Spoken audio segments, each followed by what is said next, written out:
Olá, eu sou Ricardo Gariba Silva e nesse encontro falaremos sobre materiais obturadores do canal radicular, segunda parte. Os conhecimentos aqui expostos estão contidos no endereço eletrônico www.forp.usp.br/restauradora. Lá tem um tópico chamado Temas de Endodontia. Se vocês forem na parte de materiais obturadores, vocês encontrarão o conteúdo ao qual nós estamos nos referindo. Nós nos baseamos também na obra de Lopes e Siqueira, Endodontia, Biologia e Técnica, quarta edição, 2015. Também na obra de Cohen e Hargreaves, Caminhos da Polpa, de 2007. Eis aqui a representação das capas das obras de Lopes e Siqueira e de Cohen e Hargreaves. Dando continuidade, pois, ao tópico que abordamos na primeira parte da nossa apresentação, nós dividimos didaticamente os materiais obturadores entre aqueles que são levados ao interior do canal radicular em estado sólido e aqueles que são levados ao interior do canal radicular em estado amolecido. Na primeira parte da nossa exposição falamos sobre os cimentos endodônticos. Agora falaremos sobre as pastas endodônticas. Há uma diferenciação bastante grande entre cimentos e pastas. Os cimentos possuem reação de endurecimento entre os seus componentes. Já as pastas, os componentes das suas fórmulas não reagem entre si. Assim, as pastas são aquelas formulações em que não há reação química entre os seus componentes. O máximo que pode haver é um ressecamento da formulação, que não é necessariamente um endurecimento decorrente de reação química entre os seus componentes. Didaticamente, à semelhança do que fizemos com os outros materiais, dividimos as pastas em antisséticas e alcalinas. As pastas antisséticas são aquelas que estão aqui colocadas devido ao poder antissético dos seus componentes. Insistimos, essa é uma divisão meramente didática, visto que os componentes podem ter poder antissético e alcalino. Nós temos as pastas antisséticas proposta por Volkoff em 1928, é uma pasta rapidamente reabsorvível que é a base de iodofórmio e de cânfora. O grande inconveniente desta pasta é que nós temos dois componentes aqui altamente tóxicos, que seria o formol e o iodo, sal de metal pesado. E nós temos a cânfora, que é colocada aqui em 40%, 40 partes, para melhorar as reações inflamatórias provocadas pela irritação desses dois componentes aqui. O iodofórmio é uma substância amarelada, de coloração forte, de poder antissético muito bom, porém muito pouco biocompatível. Nós temos uma pasta proposta por Maisto em 1962. Maisto foi um endodontista muito famoso da nossa vizinha Argentina que propôs essa pasta lentamente reabsorvível. É uma pasta que contém óxido de zinco, iodofórmio, timol, lanolina anidra e clorofenol canforado. O óxido de zinco na fórmula faz com que essa pasta seja lentamente reabsorvível devido ao fato de essa substância ser lentamente reabsorvida pelo organismo. Essa pasta é antisséptica devido ao poder antisséptico do iodofórmio, como lembramos, combinação de formol com sal de metal pesado e iodo, e também do timol. Há também outro agente antisséptico muito potente, que é o clorofenol canforado. É a associação da cânfora com essa substância aqui antisséptica muito forte e bastante irritante, que é uma substância derivada do anel fenólico com um átomo de cloro. Nós temos na pasta também a lanolina anidra. Lanolina é óleo derivado de lã de carneiro. Então, essa substância, essa formulação proposta por Maisto, ela é altamente antisséptica, muito pouco biocompatível e lentamente reabsorvível devido à presença do óxido de zinco. Nós temos as chamadas pastas alcalinas. O que são pastas alcalinas? São pastas que têm substâncias com pH alcalino, pH alto nas suas composições.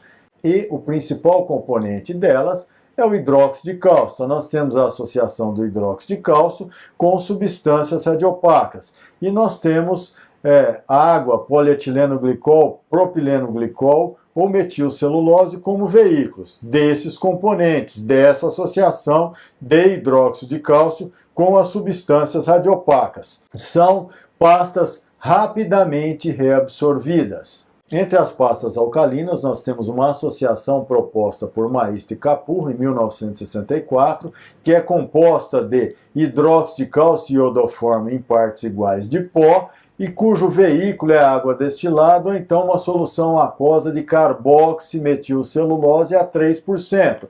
Quando se faz a opção pela carboximetilcelulose, essa pasta vai ter mais adesão e fica mais fácil de levá-la e mantê-la no interior do canal radicular. Temos também a pasta de Loss, que é o hidróxido de cálcio PA em veículo de propileno glicol. Inconveniente dessa pasta, alcalina, porque tem hidróxido de cálcio, que o pH é altíssimo, mas ela é rapidamente reabsorvida e de pouca radiopacidade. Nós temos a pasta de Franck, também proposta em 1962, que é o hidróxido de cálcio, porém o veículo é trocado. Ao invés de propileno glicol, que é inerte, nós temos paraclorofenol canforado. Paraclorofenol é um agente antisséptico altamente irritante, derivado de anel fenólico, com um átomo de cloro na posição para.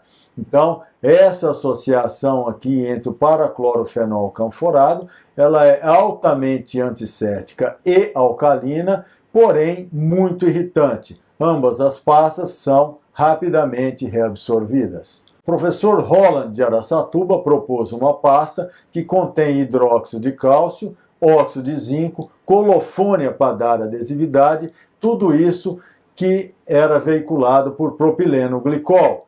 Essa pasta não é de reabsorção rápida devido à presença do óxido de zinco. O professor Mário Leonardo de Araraquara propôs uma pasta com hidróxido de cálcio, sulfato de bário como agente radiopacificante, colofônia para dar adesividade à pasta, e o veículo aqui é o polietileno glicol. Essa pasta ela é rapidamente reabsorvível. Falaremos agora de substâncias que são levadas ao interior do canal radicular em estado sólido. Nós temos a gutapercha, que é um material muito antigo e de uso muito difundido na odontologia, que foi descoberta em 1843 em Singapura por um cidadão chamado José de Almeida. Em 1867, ela foi utilizada pela primeira vez na endodontia. Na realidade, ela é obtida a partir da coagulação do látex de árvores da Malásia dos gêneros Paiena ou Palaquim. É interessante notar que várias foram as substâncias que foram tentadas como agentes obturadores do canal radicular. Então, várias substâncias sólidas foram introduzidas no canal na tentativa de obturá-lo. Nós temos aqui uma sequência de algodão, amálgama, amianto, bálsamo, bambu, borracha, cera, chumbo, cimento, cobre, madeira, marfim, ouro, papel, parafina, pastas, piche, prata, resina, substâncias cristalizáveis. Porém, a gutapercha foi a grande vencedora desse rol de substâncias tentadas como agentes obturadores, como materiais obturadores do canal radicular. O que nós vivemos hoje, na grande maioria das situações, é uma combinação de gutapercha mais cimento obturador. Esse é o uso mais difundido até o momento atual. Nós temos aqui as árvores da família Sapotácea, da qual se extrai essa goma aí, né? Então as árvores de Zonandra percha, nós temos a Palaquium guta, a Mimosopsis balata, a Mimosopsis siberi. Essas árvores ocorrem na floresta amazônica, Filipinas e Sumatra. E é interessante observar que a gutapercha normalmente ela é encontrada em duas fases, fase alfa e fase beta. A fase alfa, que é aquele estado em que nós a encontramos quando ela é extraída da árvore, nessa situação, a gutapercha é quebradiça à temperatura ambiente, ela é pegajosa aderente e possui maior escoamento quando aquecida, e sua temperatura de fusão na fase alfa é de 65 graus. Na fase beta, que é a maioria das gutaperchas disponíveis aí no mercado, ela é estável e flexível à temperatura ambiente. Quando aquecida, ela não apresenta adesividade e ela tem menor escoamento do que na forma alfa. A temperatura de fusão é um pouco menor do que aquela temperatura de fusão na fase alfa. Na fase alfa, 65 graus, na fase beta, 56 graus. Então, nós temos aqui a representação das fases da gutapercha. A fase alfa é a forma como ela é encontrada naturalmente, né? Aqui, depois que ela é processada e na maioria das vezes encontrada no comércio, ela está aqui na fase beta. À medida em que nós aumentamos a temperatura aqui, ela vai trocando de fase até que ela seja plastificada. Ela atinge a fase gama e ela se plastifica. Quando ela está na fase alfa, ela se plastifica em torno de 65 graus. Está aqui, ó, fase alfa, temperatura de fusão 65 graus. Fase beta, 56 graus. Então é essa temperatura aqui de fusão, de plastificação da gutapercha. E essa gutapercha, ela possui algumas vantagens, como boa adaptação às paredes dos canais radiculares.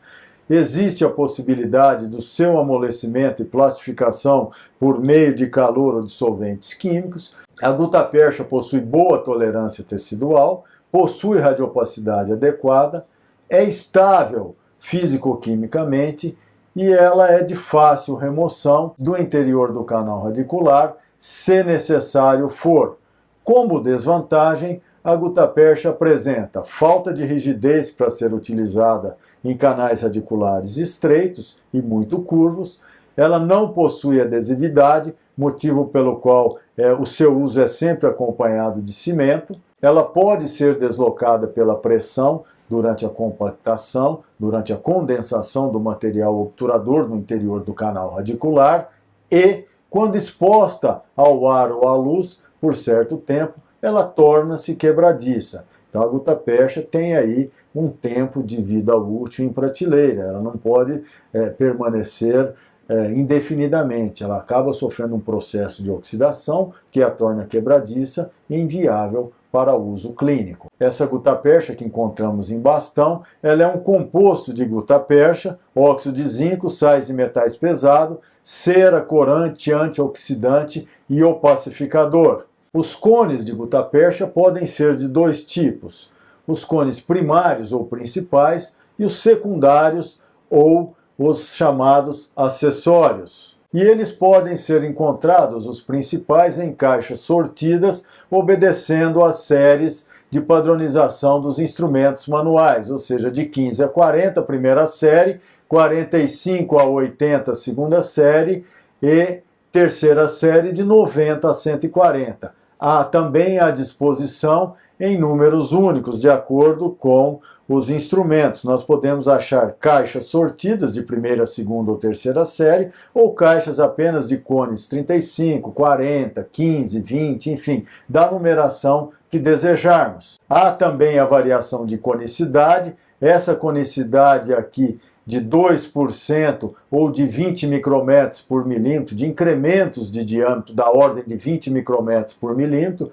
semelhante ao que acontece nos instrumentos manuais. Aqui nós temos um outro exemplo de conicidade de 6% ou acréscimos de 60 micrômetros por milímetro de cone, também primeira série, segunda ou terceira série. Então nós podemos encontrar variações da forma de disposição e também de conicidade dos cones principais. Atualmente, há cones que seguem os sistemas de manipulação, de instrumentação, de manejo do canal radicular. Por exemplo, o sistema Wave One tem lá as pontas feitas para que sejam utilizadas em canais que foram manipulados, foram instrumentados, sofreram preparo biomecânico pelo sistema Wave One. A mesma coisa acontece com o sistema ProTaper, por exemplo, e assim por diante. Vários são os sistemas, várias são as possibilidades de fornecimento de cones principais de gutapercha que estão disponíveis no mercado para o uso profissional. Nós temos aqui os cones acessórios, que podem ser dispostos na cor rosa ou rósea, ou avermelhada ou branco. Quando é branco, aqui nós temos B8, se fosse rosa seria R8, que é igual ao Fine Fine. Nós temos várias nomenclaturas, MF, F, FM e assim por diante, tem várias possibilidades. Tudo isso são cones acessórios, que tem variação de âmbito, conicidade. Esse aqui é mais aproximado do branco, por isso B. Esse aqui, nós temos aqui cones R, porque RS seria um surtido, R7 seria um tipo com menor conicidade, R8 maior conicidade. Temos vários tamanhos, aqui nós estamos falando evidentemente de cones acessórios. Aqui nós temos uma tabela do livro de Lopes e Siqueira, que apresenta os tamanhos dos cones, os calibres das suas pontas, as conicidades, aqui variações de conicidades por milímetro. Nós temos o Thermafil, que é um sistema obturador aqui com seus cones, no caso aqui Thermafil para ser usado com o sistema de preparo biomecânico ou químico-mecânico ProTaper, um revestimento de material plástico numa base aqui também de plástico, uma base aqui que tem uma radiopacidade que permite o controle da obturação. Esse sistema, portanto, aqui Thermafil, é um sistema que possui um núcleo de plástico biocompatível e radiopaco,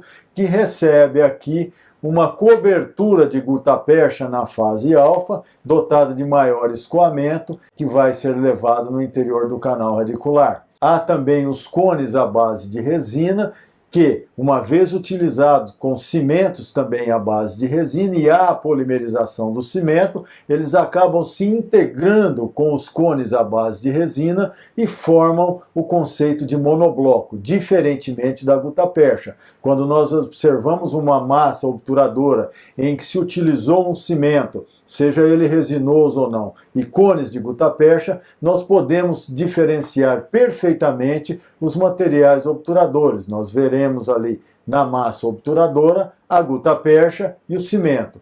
Quando nós utilizamos cones de resina com cimentos resinosos, principalmente à base de metacrilato, e se houver a perfeita compatibilidade de polimerização desse cimento resinoso com o cone resinoso, com o cone de resina, nós teremos aí a formação de monobloco, ou seja, cone e cimento farão ali parte do mesmo bloco de material obturador. Então esses cones de resina são feitos à base de polímero sintético, que tem uma série de componentes como vidro bioativo, oxicloreto de bismuto, sulfato de bário.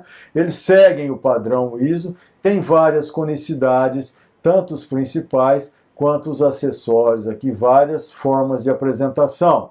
Nós temos as marcas mais comuns para serem utilizados aí o cone de Resilon com o Epiphany, e também nós temos o sistema do Real Seal. Nós temos aqui o Real Seal, o cimento para ser utilizado com o cone resinoso, o Real Seal em que há o primer e a resina líquida, que é utilizado no interior do canal radicular antes de levar o cimento, e nós temos o Real Seal autocondicionante. Esse Real Seal ele é utilizado com o núcleo de resina revestido de Resilon, há um forno especial para sua plastificação, eles são fornecidos na conicidade de 4%, ou seja, há um incremento de 40 micrômetros por milímetro de cone. O cone se torna mais calibroso à medida que se afasta da sua extremidade, da ordem de 4%. O comprimento do cone é de 21 milímetros, os diâmetros são variáveis do 20 ao 90, há radiopacidades diferentes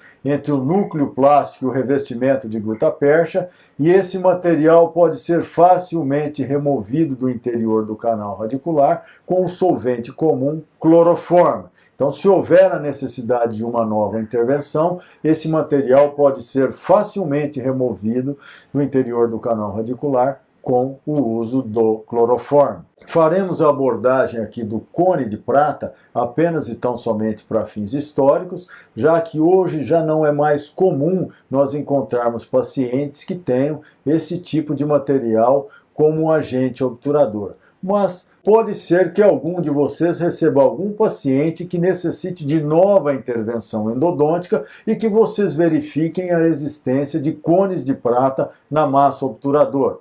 Esse material foi introduzido por Jasper em 1933 e havia, como já dissemos, no começo do século passado, principalmente aí na terceira década, a difusão dos conceitos das propriedades oligodinâmicas da prata. Já dissemos isso anteriormente, eles são utilizados em adultos, principalmente em canais atresiados. Conforme dissemos, foram propostos devido aos efeitos bactericidas das propriedades oligodinâmicas da prata, tem maiores vantagens sobre a gutapercha em relação à uniformidade, rigidez, algumas outras características que comentaremos, porém, eles são suscetíveis à corrosão.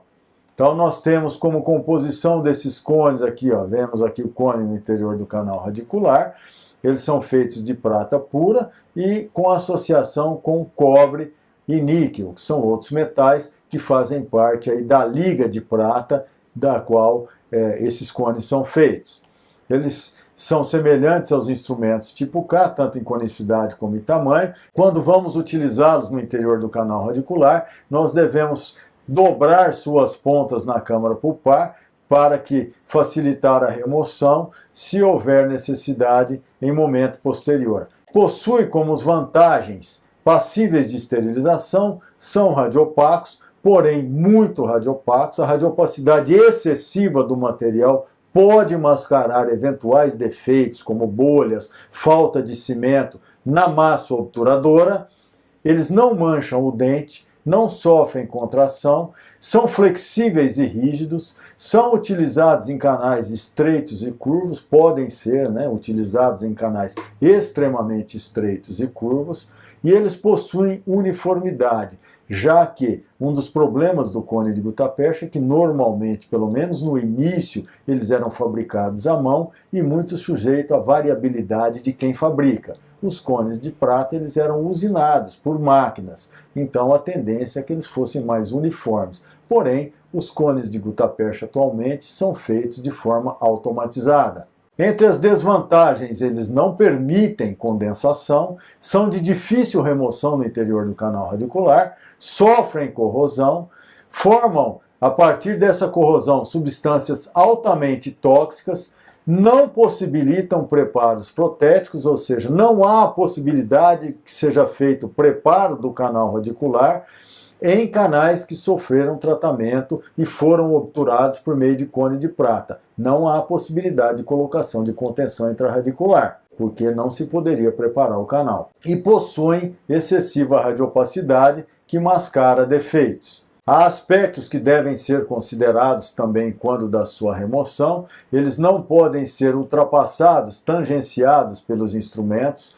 A extremidade em excesso dobrada no nível da câmara pulpar pode atrapalhar o procedimento restaurador e nós devemos nos valer nessa extremidade de saca-cone ou de pinças. Ou então nós podemos tentar fazer a desestabilização desse cone obturador por meio da aplicação de ultrassom.